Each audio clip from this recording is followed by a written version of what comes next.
I want to start this video off with the thank you so much, guys, for checking out these videos, for engaging with my channel, especially over the last couple of months.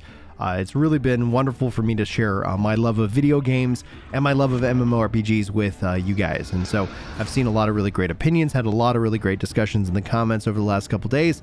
And today I want to kind of share a little bit more with you guys about Throne and Liberty, their monetization strategies that it appears that they're doing, and also just give you guys a little bit of a heads up about what's going here with these videos. Because first and foremost, we've got a lot of new people in here. And I think it's important to say that, like, when you see a green labeled post like you see here, it's a part of the discussion and opinion section. Just note that a yellow post is a news post. That means the actual information coming from the devs, what is news, what is breaking, if we get patch notes and things like that, like that's where you'll see those kind of videos. And those are also in their own playlists. I try to keep my opinion to a minimum on those, or usually share those thoughts more towards the end of a video, because that way I want to give you guys what's going on. What do you need to know about X, Y, and Z, etc.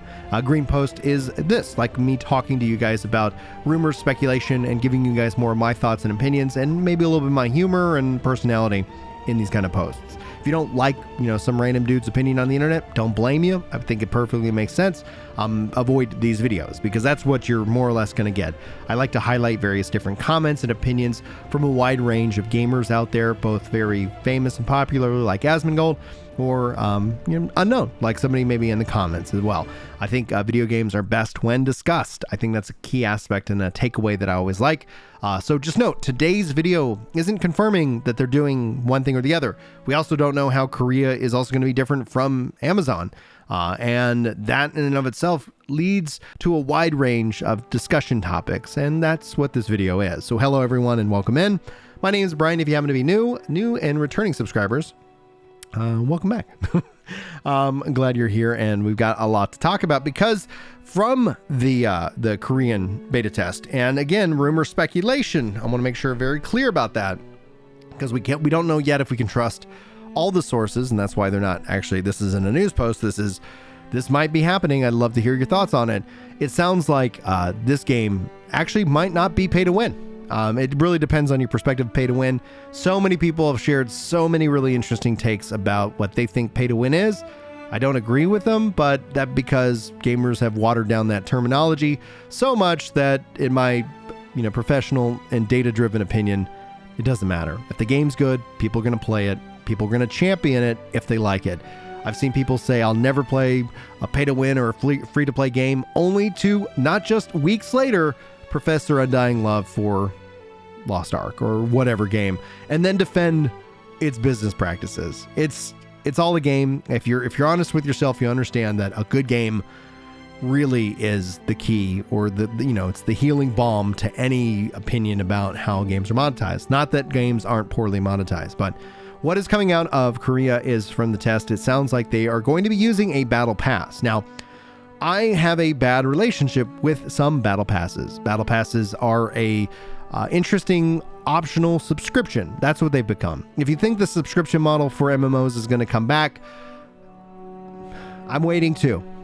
Gamers have fundamentally said screw off to the subscription model, and in bulk. Now, there are people who play WoW and pay for the subscription, clearly. There are people who play Final Fantasy XIV and pay for the subscription, clearly.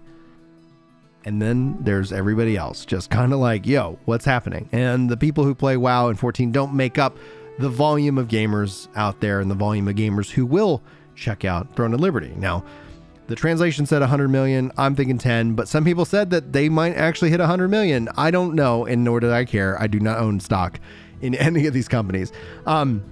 When it comes down to a battle pass, my hope, my prayer for all battle passes with MMOs, MMOs aren't like a battle royale. MMOs aren't like how we've seen battle passes implemented. I want to say that I think the MMO should allow you to keep your battle pass and equip your battle pass and sell you past battle passes, so that way you as a player can choose to engage with the game however you want to.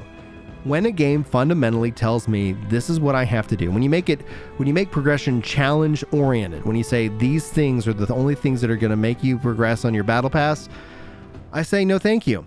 And it's not that that's necessarily everybody's going to agree with that thought, but it frustrates the ever living heck out of me. Gaming for me is a sweaty, thing. I can get really hardcore into games, and I can also ease up, and sometimes I just want to fish, And so with these two competing ideas is don't punish me for playing the game the way I want to play the game on the day I want to play it.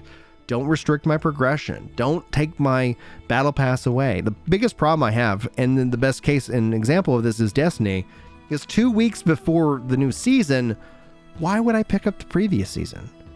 The answer should be that you could pick it up and grind on it after you finish the current season, or stick with that old season, and then you can work on the new season stuff. I think that's the solution. I think the MMO needs that. I want somebody to be the bold one to step up and say, this is what we're going to do. I don't see subscriptions coming back.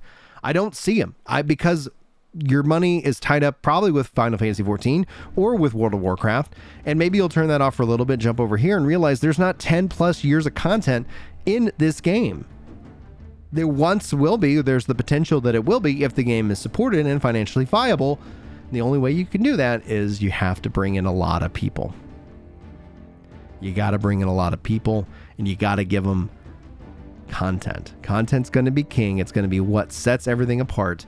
And I don't have a fundamental issue with battle passes. There's going to be, no matter what, no matter how you slice it up, there's just going to be all kinds of drama posted on the internet. And that's going to be something that really drives a lot. You're going to have the defenders like, hey, Throne of Liberty's not that bad. You're going to have the attackers, oh, this is the worst, and I spent $30,000 on this game, because they want attention. That's why that happens. And beyond that in and of itself, I don't actually, one of the things is people continue to point to NCSoft, but then I kind of point always when I think of NCSoft, I think of Guild Wars. I think Guild Wars has a fine monetization. One of the things I've always been frustrated with Guild Wars is I don't feel like they ask for the right amount of money. I would love it if Guild Wars, that games just opened up to an optional subscription, and we've seen that happen, but you are already hitting subscription fatigue. I guarantee it in your life, most likely, between the streaming services and all the things, maybe Game Pass or PlayStation Plus, at some point you're just like, how much money am I spending every month on entertainment, and how much value am I actually getting for that subscription? And the answer ends up being, if you really look at it, not as much as you think you're getting. MMOs for me have always been the biggest value-driven proposition for instead of buying a game every 2 weeks. One of the things I did right out of school, I bought a game every paycheck. It was my reward to myself for saying thanks. And then I discovered MMOs, and I realized I could pay $15 a month, and I could just play this game that I really enjoyed with my friends for years. And that's what I did. And it was great. Now here we are, where I have limited amount of time. Subscriptions don't necessarily make the most sense. Game Pass, PlayStation Plus, is a better theme park MMO than a theme park MMO can be, because they offer you anything you want, really. Any genre you want. Even MMOs are all included in that. So the MMO has to change, and I think this is where the conversation needs to get into what is the right monetization. If you say subscription, my heart goes out to you. I just don't see that happening. But we want to avoid egregious, over-monetized, in my mind, gambling and predatory practices. Well, in a way, we have Amazon in our court. We have a way that even if in the Korea version, where in the East, it is much more acceptable to just buy the thing you wanted rather than spend thousands of hours. The joke ends up being is oh, grind? You mean I go to work 40 hours, pay the bills, and I just want to get myself a little treat at the end of the week? I've seen those kind of sketches, and they're great and funny, but at the same time, it is this weird balance. I hope we don't see pay to win in Throne of Liberty. I'll let you know if we do. I believe pay to win is what the vast majority of people believe pay to win is. You swipe your credit card and you beat my head up because of it. And so I am now feeling forced to spend money. We've seen that happen. We've seen Activision. We've seen EA. We've seen all these people try to lean into that mindset. So I'm going to let you know if this game falls in that category. I'll be the first one to make sure I call that out and call it out for what it is. However, I don't think the fear-mongering is really, actually, in a way, the fear-mongering is going to benefit this game, because if they come out with the Battle Pass, and that is kind of their monetization, and they have a cash shop that you can buy cosmetics from and things like that, I think if they end up coming out with a really fair monetization strategy, then I think the game's going to win, because all the people who are kind of fear-mongering might be like, well, I guess it's not as bad as I thought it would be. The best thing in this case that Throne of Liberty could happen, the best thing that could happen to Throne of Liberty, maybe is having low expectations. Maybe people coming in kind of like skeptical, worried, concerned about any X, Y, and Z, and then it turns out it's not a Diablo Immortal, and the bada bing, bada boom, we're off to the races. But anyway, guys, that's what I wanted to share with you guys. The news, the information is coming out that we might believe is that it's definitely going to have a battle pass, and that seems like fine to me. I just hope that if it is a battle pass system, that it's something that I can own and equip. And I think that would be really beneficial to us as MMO players. And I hope that's the feedback that we can kind of continue to push and advocate for within the space. I don't find anything fundamentally wrong with the battle pass, except for how it can change, or how some of them change the way you attack or you approach a specific game, one way or the other. Anyway, guys, I hear people knocking on my door. That means it's time for me to wrap up. Thanks so much for your time today. Hopefully you enjoyed the video. Hopefully I'll see you in the next one. But until then, take care.